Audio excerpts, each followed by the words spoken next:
ఒకప్పుడు రంగురంగుల పువ్వులు మరియు ఉల్లాసమైన జంతువులతో నిండిన పచ్చని అడవిలో ప్రియా అనే అందమైన నెమలి ఉండేది.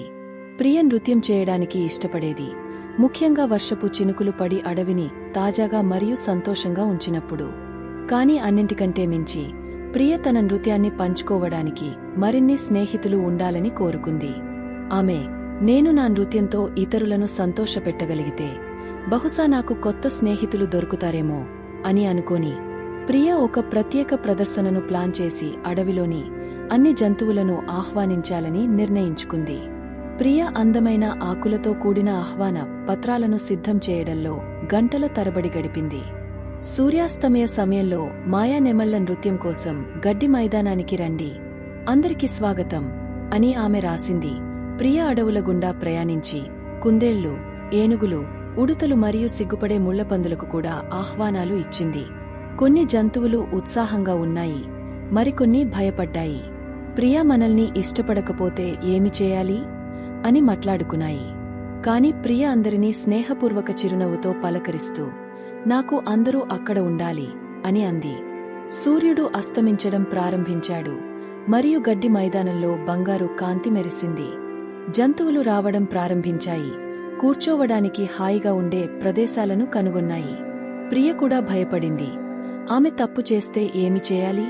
తన స్నేహితులను చూసి ఆమె లోతైన శ్వాస తీసుకుంది మరియు ఆమె ఎందుకు నృత్యం చేస్తుందో గుర్తుచేసుకుంది. ఆనందాన్ని వ్యాప్తి చేయడానికి ఆమె తన నృత్యాన్ని ప్రారంభించింది. మెల్లగా కదులుతూ, తిరుగుతూ తన అందమైన తోకను ఊపింది.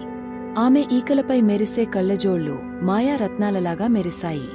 ఆమె నృత్యం చేస్తున్నప్పుడు ప్రియ స్నేహం, దయ మరియు ఇతరులతో ఆనందాన్ని పంచుకోవడం గురించి ఒక చిన్న పాట పాడింది.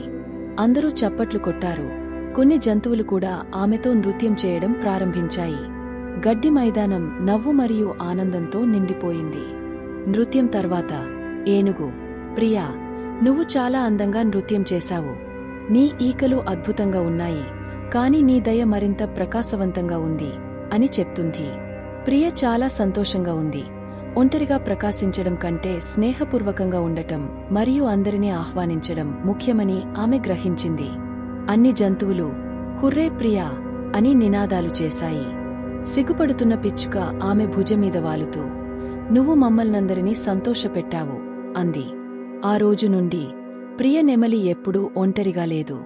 స్నేహమే అన్నింటికంటే గొప్ప నిధి అని తెలుసుకుని ప్రతి సాయంత్రం ఆమె తన స్నేహితులతో కలిసి నృత్యం చేసింది.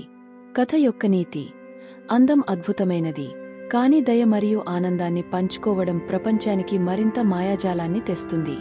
ప్రియా నెమలిలాగా స్నేహపూర్వకంగా ఉంటూ ఆనందాన్ని పంచుకోవడం గుర్తుంచుకోండి. Make sure to like, share, and subscribe to our channel 118. Thanks for watching.